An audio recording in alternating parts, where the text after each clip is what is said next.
Hello, my name is Jan Benham, founder and CEO of the Aroma Shop and Jan Benham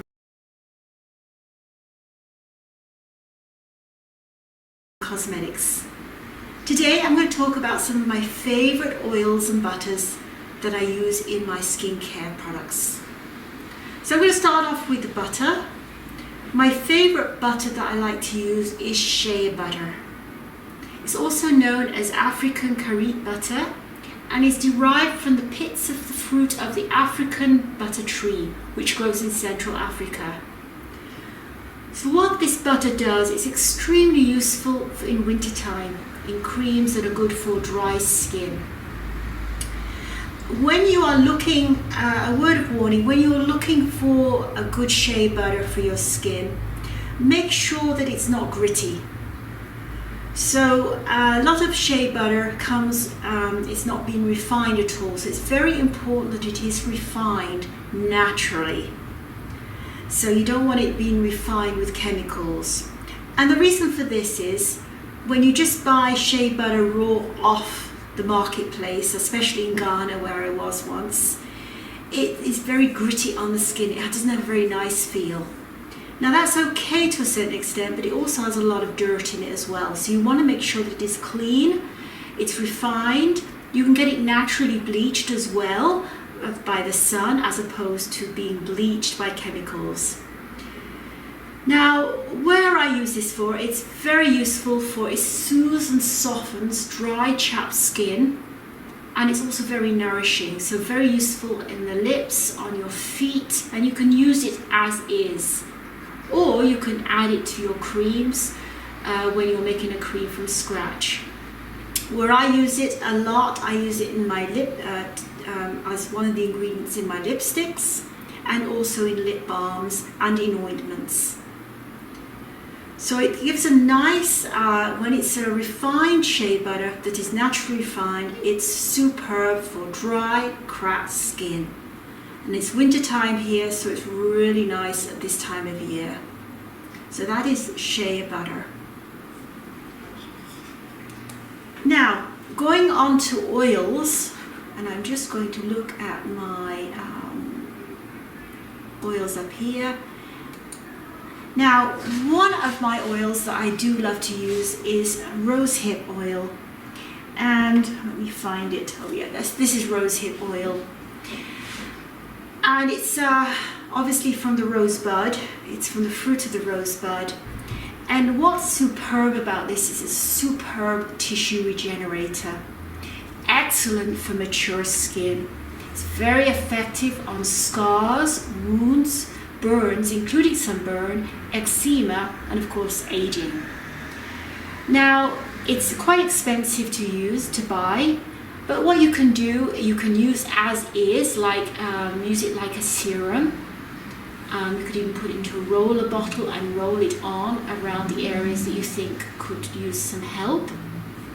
Or it could be mixed with other oils or mixed into a cream. So if you already have a ready-made cream or a lotion, you could add about 10%. So if you've got 100 ml of cream or lotion, you could add 10 ml or more of the rosehip to that lotion, and then you can use that on a daily basis. So rosehip oil, a powerful tissue regenerator and excellent for mature skin. So that's rosehip oil. Now I want to talk specifically about this oil. It's one of my favorite oils of all time, and this is the jojoba oil. It says jojoba, but it's actually pronounced jojoba. And what is unique about this is with the other oils like rosehip, you've only got a certain amount of shelf life before they go rancid. So you want to make sure they're pretty fresh when you buy them. But jojoba is basically technically a liquid wax. It doesn't go rancid. So it's excellent, you know, you can have this for a few years and you won't have any problems. So it's great. I use it in a lot of my skincare products because I don't want my products to go rancid. I want them to have a long shelf life. It comes from the desert, and so it's an environmental aid as well, as it saves the arid land from becoming desert. One of the beauty of jojoba is it's useful for both oily skin and dry skin. And what it does in oily skin, the jojoba resembles sebum in the skin, and it helps the sebum. So if you've got a lot of oil in your skin, it will help to dissolve the sebum. And so this makes it really useful as an acne treatment. So you could use jojoba as is with some essential oils in, and use it even on oily skin, because it will help to balance up the sebaceous glands.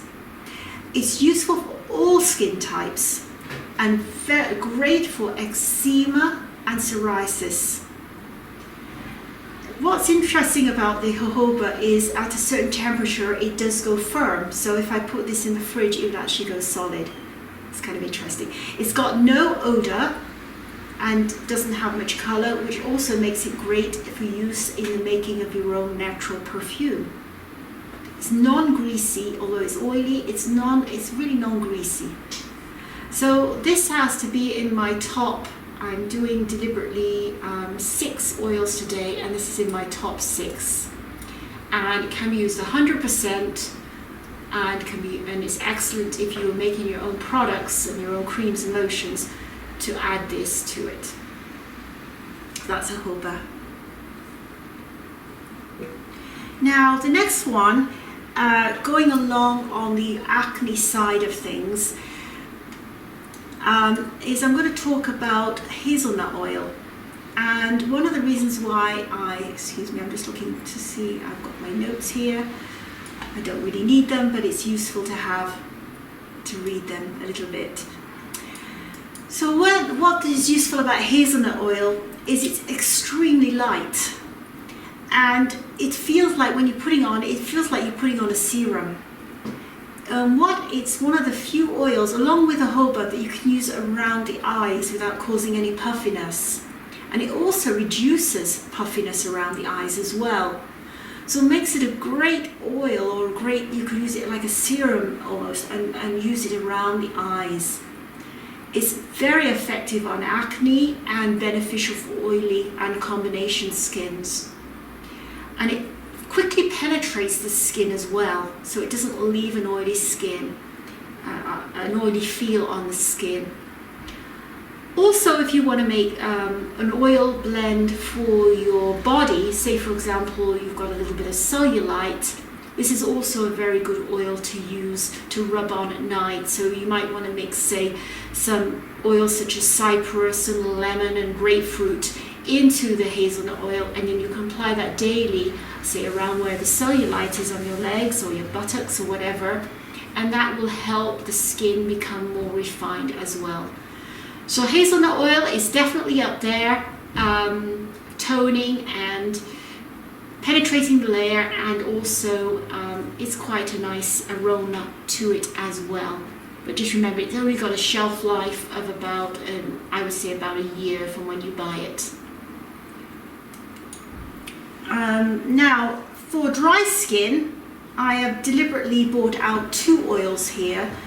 Now, if you've got a very, very dry skin, I like to use Apricot Kernel Oil. And I actually prefer it to sweet almond oil, although that is a second best guess if you need something for dry skin.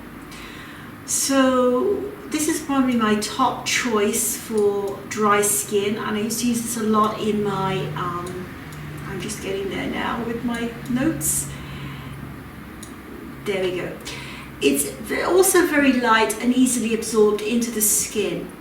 So the ancient Russians used to use it because they found it was very helpful for dry and mature skin.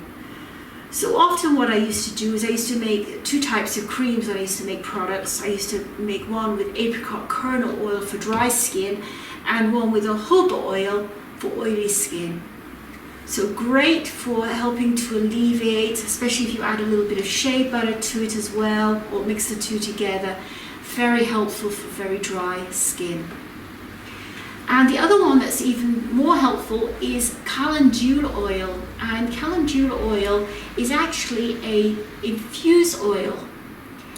And so what it is, we pick the calendula flowers and we put the dried flowers into organic sunflower oil, and that's why it comes out a little bit of a yellowish color, the goldish color.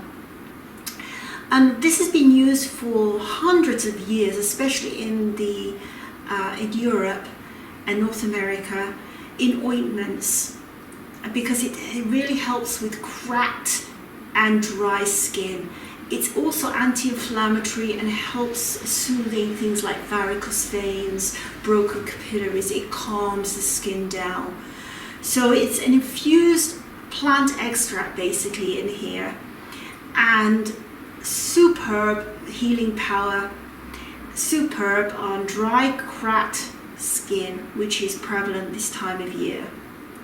So if you've just got a basic dry skin, the apricot kernel, but if you really need to bring out the big guns, especially for around the feet and the hands, calendula is your man. So that's just a quick little video on actually 5 carrot oils and 1 butter.